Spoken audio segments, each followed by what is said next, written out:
13ஆம் அதிகாரம்.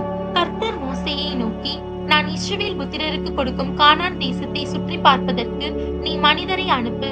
ஒவ்வொரு பிதாக்களின் கோத்திரத்திலும் ஒவ்வொரு பிரபுவாகிய புருஷனை அனுப்ப வேண்டும் என்றார். மோசே கர்த்தருடைய வாக்கின்படியே அவர்களை பாரான் வனாந்திரத்தில் இருந்து அனுப்பினான். அந்த மனிதர் யாவரும் இஸ்ரவேல் புத்திரரின் தலைவர்கள்.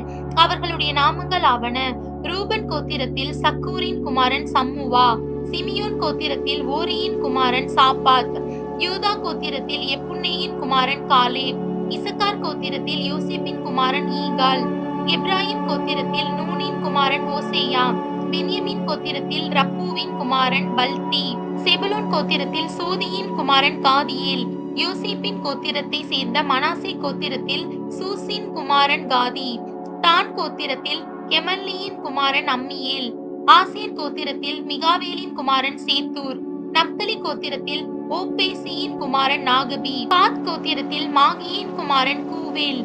தேசத்தை சுற்றி பார்க்கும்படி மோசே அனுப்பின மனிதரின் நாமங்கள் இவைகளே. நூனின் குமாரனாகிய ஓசேயாவுக்கு யோசுவா என்று மோசே பெயரிட்டிருந்தான்.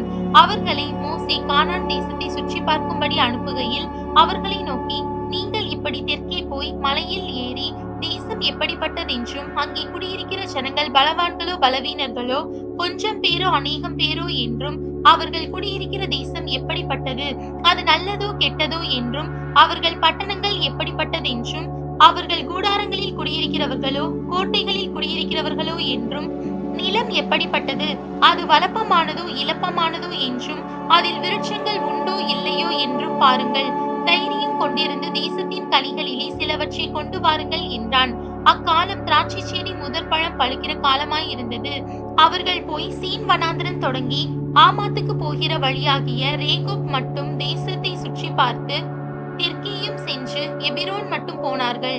அங்கே ஏனாக்கின் குமாரனாகிய அகீமானும் சேசாயும் தல்மாயும் இருந்தார்கள். எபிரோன் எகிப்தில் உள்ள சோவானுக்கு 7 வருஷத்திற்கு முன்னே கட்டப்பட்டது. பின்பு அவர்கள் எஸ்கோல் பள்ளத்தாக்கு மட்டும் போய் அங்கே ஒரே குலையுள்ள ஒரு திராட்சை கொடியை அறுத்தார்கள். அதை ஒரு தடியிலே 2 பேர் கட்டி தூக்கி கொண்டு வந்தார்கள். மாதளம் பழங்களிலும் அத்தி பழங்களிலும் சிலவற்றை கொண்டு வந்தார்கள். இஸ்ரவேல் புத்திரர் அங்கே அறுத்த திராட்சை குலையின் நிமித்தம் அவ்விடம் எஸ்கோல் பள்ளத்தாக்கு எண்ணப்பட்டது. அவர்கள் தேசத்தை சுற்றி பார்த்து 40 நாள் சென்ற பின்பு திரும்பினார்கள். அவர்கள் பாரான் வனாந்திரத்தில் இருக்கிற காதேசுக்கு வந்து மோசே ஆரோன் என்பவர்களிடத்திலும் இஸ்ரவேல் புத்திரராகிய சபையார் எல்லாரிடத்திலும் சேர்ந்து அவர்களுக்கும் சபையார் அனைவருக்கும் சமாசாரத்தை அறிவித்து தேசத்தின் கனிகளை அவர்களுக்கு காண்பித்தார்கள். அவர்கள் மோசேயை நோக்கி, நீர் எங்களை அனுப்பின தேசத்துக்கு நாங்கள் போய் வந்தோம். அது பாலும் தேனும் ஓடுகிற தேசம்தான். இது அதனுடைய கனி. ஆனாலும் அந்த தேசத்திலே குடியிருக்கிற ஜனங்கள் பலவான்கள், பட்டணங்கள் அரணிப்பானவைகளும் மிகவும் பெரியவைகளுமாய் இருக்கிறது. அங்கே ஏனாக்கின் குமாரரையும் கண்டோம். அமலேக்கியர் தென்புறமான தேசத்தில் குடியிருக்கிறார்கள். ஏத்தியரும் எபூசியரும் எமோரியரும் மலைநாட்டில் குடியிருக்கிறார்கள். கானானியர் கடல் அங்கேயும் யோர்தான் அண்டையிலும் குடியிருக்கிறார்கள் என்றார்கள். அப்பொழுது காலேப் மோசேக்கு முன்பாக ஜனங்களை அமர்த்தி, நாம் உடனே போய் அதை சுதந்தரித்துக் கொள்ளுவோம், நாம் அதை எளிதாய் ஜெயித்துக் கொள்ளலாம் என்றான். அவனோட கூட போய் வந்த மனிதரோ, நாம் போய் அந்த ஜனங்களோடு எதிர்க்க நம்மாலே கூடாது, அவர்கள் நம்மை பார்க்கிலும் பலவான்கள் என்றார்கள். நாங்கள் போய் சுற்றி பார்த்து வந்த அந்த தேசம் தன் குடிகளை பட்சிக்கிற தேசம். நாங்கள் அதிலே கண்ட ஜனங்கள் எல்லாரும் மிகவும் பெரிய ஆட்கள். அங்கே ராட்சத பிறவியான ஏனாக்கின் குமாரராகிய ராட்சதரையும் கண்டோம்.